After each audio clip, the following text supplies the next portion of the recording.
A verdade é que você não quer parar de trabalhar só para atingir seus objetivos, mas porque você acha que o descanso vai te atrasar ainda mais. Eu não estou falando do descanso, de ficar deitado o dia inteiro, e muito menos que o trabalho é algo ruim na nossa vida. Muito pelo contrário, o trabalho e as responsabilidades são bênçãos que Deus entrega na nossa vida. O que quero dizer aqui é que vivemos em uma geração completamente insegura e confusa, porque temos medo de não performar tão bem em uma sociedade que é tão performática. E inseguros com nós mesmos de não ser perfeitos em uma sociedade que pede a perfeição. E a nossa vida vai decorrendo, vai acontecendo não por um propósito em si, mas para tentar se encaixar em uma visão que os outros vão ter de nós. Eu mesmo, falando por mim, eu já me peguei diversas vezes rolando um feed, rolando o Instagram por horas e horas, me comparando com pessoas, principalmente da minha idade, que tem um carro melhor que o meu, que tem um emprego muito melhor que o meu, um shape que eu ainda não conquistei, uma namorada ideal que eu ainda não tenho, e eu pego todas essas informações, coloco como se fosse uma pessoa ideal, e eu tento sempre seguir para essa pessoa. Eu tento ser essa pessoa todos os dias.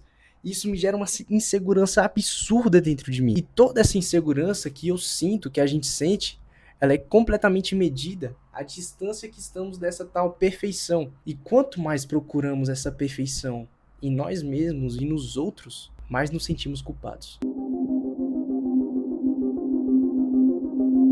Eu tô lendo 1 Samuel, eu tava lendo o capítulo 13 em específico, em que o povo de Israel tá em uma certa guerra com o povo filisteu.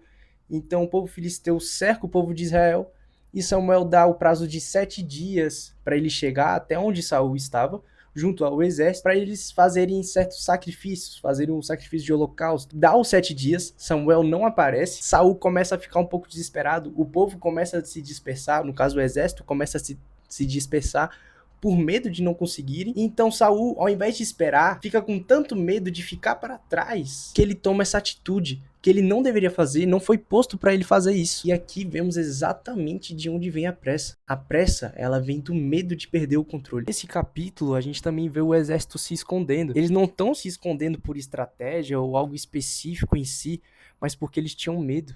Eles tinham medo do povo filisteu. O povo de Israel, eles sabiam do poder de Deus entre as batalhas e mesmo assim eles ficaram com medo. Eles estavam tão inseguros e tão distantes de Deus que eles colocam a fé inteira deles dentro de um sacrifício, dentro de uma oferta. A pressa, ela nos gera culpa e a culpa nos faz se afastar de Deus. Culpa essa que é a mesma que quando a gente procrastina ou então quando a gente cai no mesmo pecado de novo e de novo e de novo, ao invés de nos ajudar a sair disso, na verdade só nos estagna, nos faz ficar no mesmo lugar de culpa em que a gente esteve quando a gente cometeu esses pecados antes. Então a gente fica completamente imóvel. A gente não sabe para onde ir e se esconde de Deus. E sem se mover apenas nos gera mais e mais ansiedade. Tudo isso vai virando uma bola de neve gigantesca que só nos gera mais ansiedade ainda. E a gente só fica pensando, e se eu não conseguir? E se eu não conseguir? E se eu não conseguir? Mas você já parou para pensar alguma vez? E se eu conseguir? E apesar de tudo isso, tem uma coisa que fica sempre muito clara na Bíblia. Deus, ele nunca está atrasado. Tudo está sempre sobre o tempo e a vontade dele.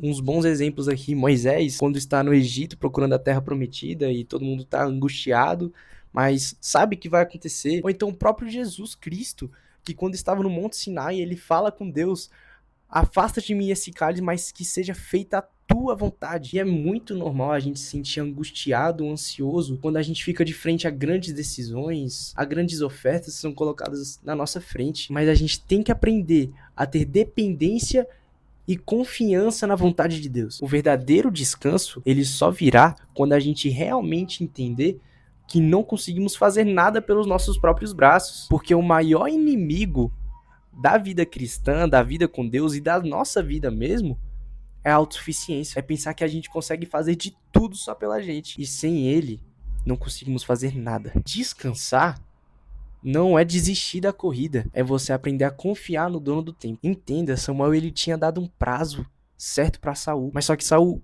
por não querer cumprir, obviamente isso teve uma consequência. Como tudo na vida tem uma consequência. A consequência é essa que foi que o reino dele não ia durar exatamente como ele esperava. Isso me faz entender uma coisa muito, muito exata, que a pressa custa muito mais caro do que a espera. Então, decisões tomadas com pressa, como trancar um curso, terminar um relacionamento apenas pelo impulso, isso gera consequências muito maiores que a gente não entende. Descansar é um ato de fé, não de fraqueza. É você pensar realmente o que vale mais a pena. Você esperar, você descansar em Deus, ou se afundar ainda mais com aquilo que você ainda não tem.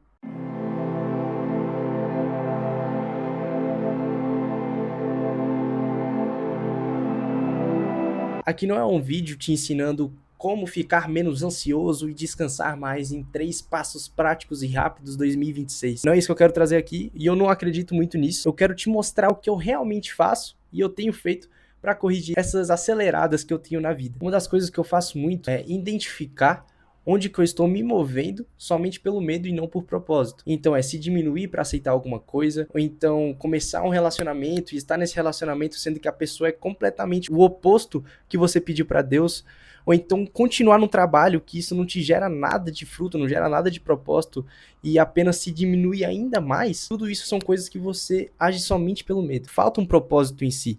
E outra coisa que eu sempre faço, algo que eu coloquei dentro da minha rotina, é você estabelecer um tempo em que você vai estar completamente desconexo com as redes sociais. Não estou dizendo para você virar um bicho do mato, você ficar completamente incubado dentro de uma caverna e não saber de nada que está acontecendo. Não, a gente tem que se atualizar, é algo importante. Mas você sabia que as suas primeiras horas do dia definem exatamente o que vai ser o restante dele? Então, algo que realmente me ajudou muito é a primeira coisa que eu faço no meu dia é fazer um cafezinho e fazer meu devocional. Isso eu tenho mudado completamente, porque ao invés de eu, assim que eu acordar, pegar meu celular, ver o Instagram e ficar me comparando com pessoas que dizem viver algo que não vivem e isso me afeta completamente, eu estou realmente direcionando minhas primeiras horas, as minhas primícias do dia, para quem realmente pode me ajudar. E o resto do meu dia tem sido literalmente com a presença, sem aquele peso do se comparar, mas com a convicção do confiar que ele vai me levar até lá. Descansar não é uma fraqueza, descansar é maturidade. Isso é uma dádiva. Deus não tá pedindo para você correr incansavelmente, ficar sempre correndo. Deus tá pedindo para você confiar no dono da corrida. Tanto que lá em Provérbios 20:24 diz: os passos do homem bom são dirigidos pelo Senhor. Como, pois, entenderá um homem seu caminho? Você não está sozinho nessa. Você tem um Pai em que você pode contar tudo e todas as coisas. Deposite de verdade toda essa confiança e todos os seus problemas nele, porque é ele que tem o seu destino. E se você gostou desse tipo de conversa, algo um pouco mais íntimo, como se fosse um discipulado aqui, se inscreva aqui no canal, continue nessa caminhada junto comigo aqui, eu tenho certeza que Deus ainda pode entregar muito mais na sua vida. E se você acha que essa palavra faz muito sentido para alguém que você conhece, compartilhe esse vídeo com ela. Sei que isso pode fazer muita diferença no caminho. E eu espero de verdade que os ensinamentos que eu passei aqui e as coisas que Deus falou através desse vídeo com você possam realmente transformar a sua vida e que você possa realmente descansar nos braços dele. Deus te abençoe e tenha uma boa semana.